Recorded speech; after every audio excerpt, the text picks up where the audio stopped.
Hey, what's up, guys? It's the handy guy here. We're gonna do a quick little sheetrock repair. Hopefully, it's helps you out. I've seen some sheetrock repairs on YouTube before, and they're good, and you can get by with them, but it doesn't fully explain the process and steps. And we'll see if I can't help if any of you guys are having problems. So, obviously, you can see I did a lot of sheetrock up here. And I went ahead and put a hole there, and I prepped some of it so you guys don't have to watch this whole video, or don't have to watch just kind of the redundant steps, I guess I should say. I want you to watch the whole video.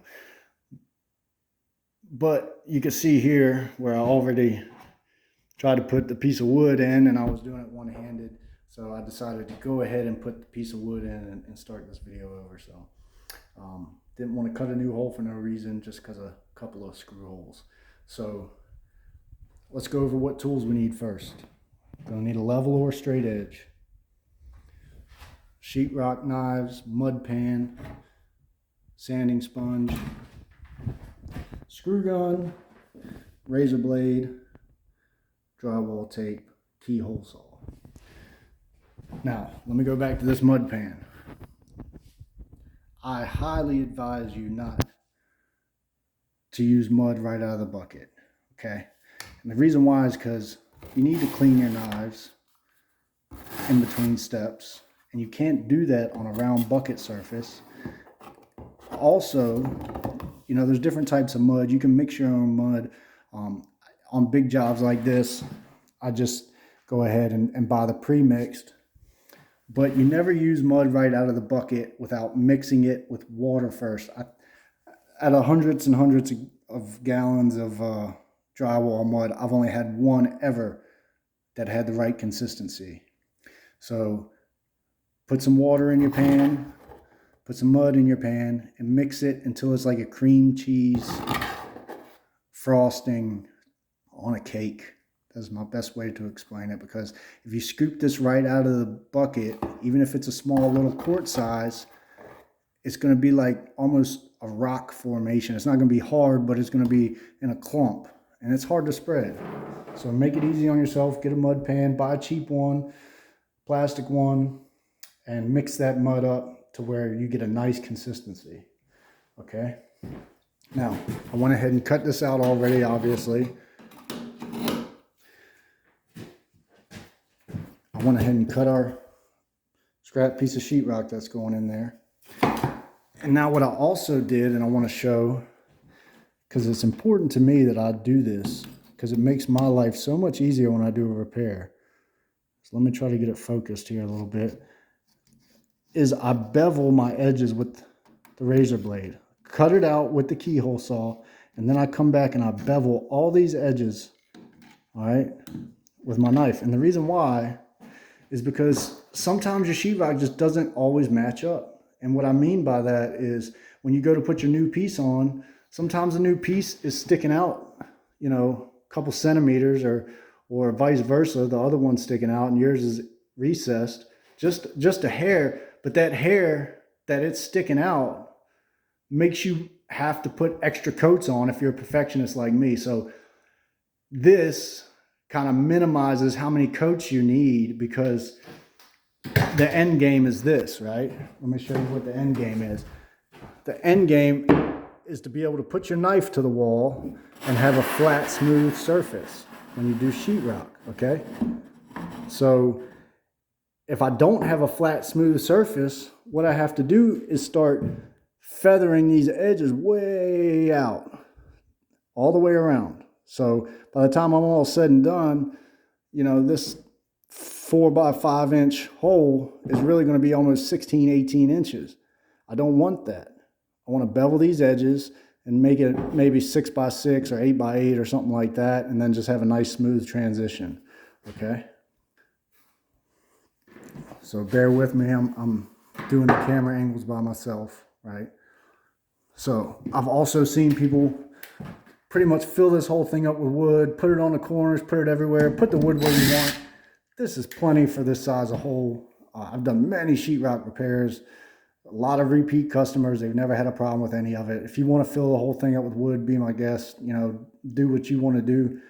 That's usually about what I do. All right. I don't like to use 1x. That's a 2x. I don't like to use 1x because 1x splits easily. All right. If that's all you got, use it. Try not to split it. All right. So now I'm going to take my piece of sheetrock, stick it in. Now you can notice all of these edges are beveled on the new piece that I'm sticking in and the old piece. Okay. And even so, you see what I mean? It's just a slight difference in as far as the flatness. But that's not going to affect us now that I beveled these edges. All right. So, beveled the edges. Let me pick up some screws here.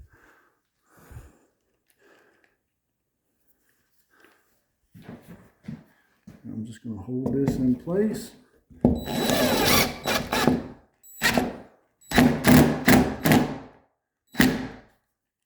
Always countersink your screws. And to make sure that you countersink your screws, I'll show you a trick for that as well.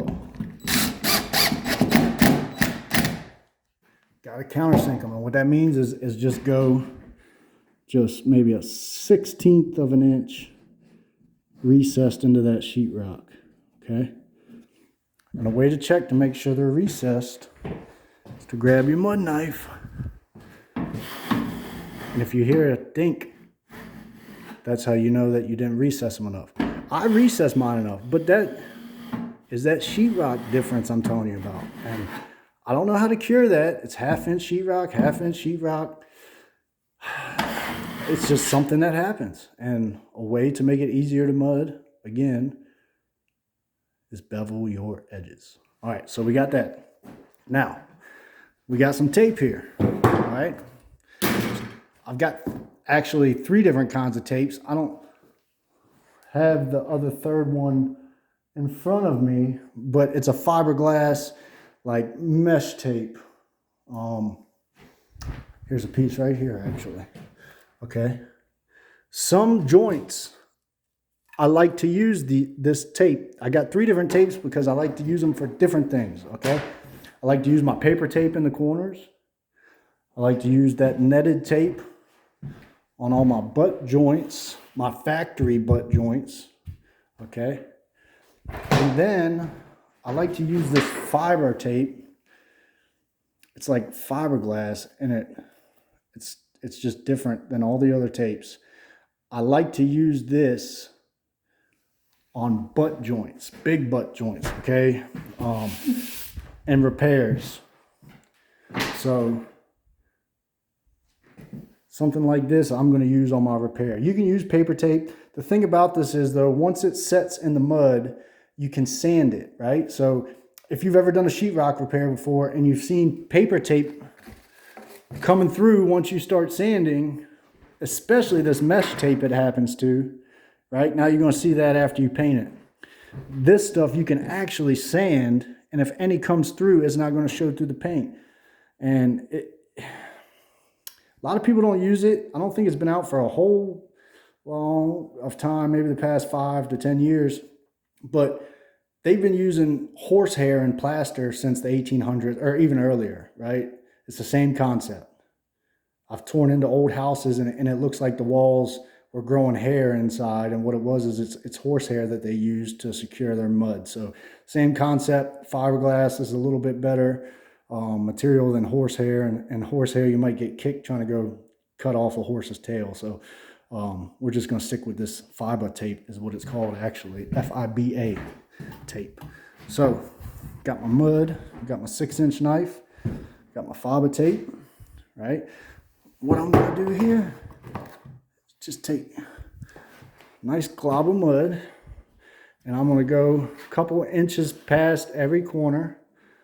And you see how nice and easy that spreads, and it's nice and smooth, okay? Now let me tell you another thing when you're doing sheetrock. You don't want to over mud it because you want to spread it out thin for the glue. So this acts as a glue and a hole filler, right? If you got too much glue, you're gonna have bubbles and stuff like that. So you can see how thin my first onset is of mud, okay? You need a pan, I'll show you why. Got to get all that excess mud off. Now, I'm gonna take my tape, right? And I'm gonna go just maybe a ½ inch past the cracks here. I'm gonna take my knife to cut it. All right. And we'll just go ahead and overlap that a little bit. Maybe like 1/4 of an inch. Cut it again. And we're gonna need one more. We'll overlap that about 1/4 of an inch. Now, let me tell you another thing. Paper tape. Great for 45s and 90s, but you put it on here. I've seen people recoat this after they put it on. If you recoat this after you put it on, it's never worked for me. It's going to show bubbles. The tape's going to peel. Don't do it, okay? So if I was using paper tape, I'd put my paper tape on here, right? And then I'd smooth it out to get all the excess mud and get all the excess bubbles, right? We don't want bubbles, we don't want mud, okay? So now, got all the excess mud from behind it. That's what causes bubbles in sheetrock, is excess mud behind the sheetrock, right? Now, you see how nice and smooth that is? This fiber tape, we can recoat while it's still wet, okay? So I'm gonna take my 6-inch knife again,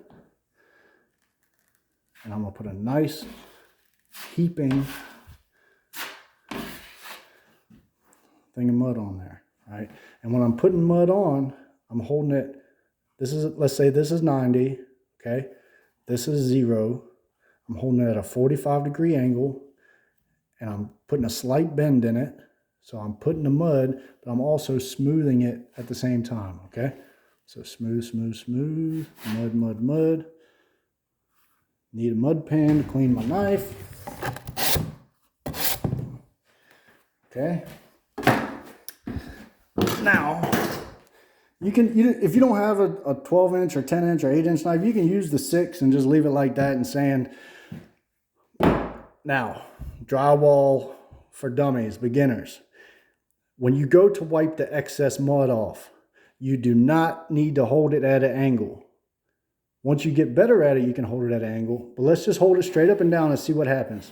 Okay? So remember my whole 0, 45, 90. I would say I'm at about an 87 right there, right? Close to 90. And I'm not dragging hard. Just letting the knife do the work. Getting all the excess mud. All right. There we go. Now, look at that. Isn't that so nice now with those beveled edges? Right? Nothing's protruding. Okay? That's why we bevel our edges. And we get some more mud in there to help the cracks come more strong. All right. So there we go.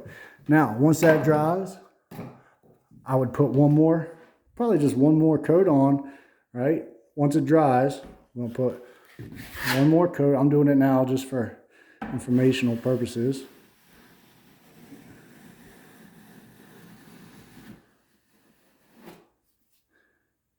All right. And then, after it dries, we will take our sanding sponge. And really, you shouldn't even have to sand it. But you could just sand it a little bit. If there's any big, clumps or chunks or inconsistency. But really, what you want is just a nice, smooth transition as your end product, okay?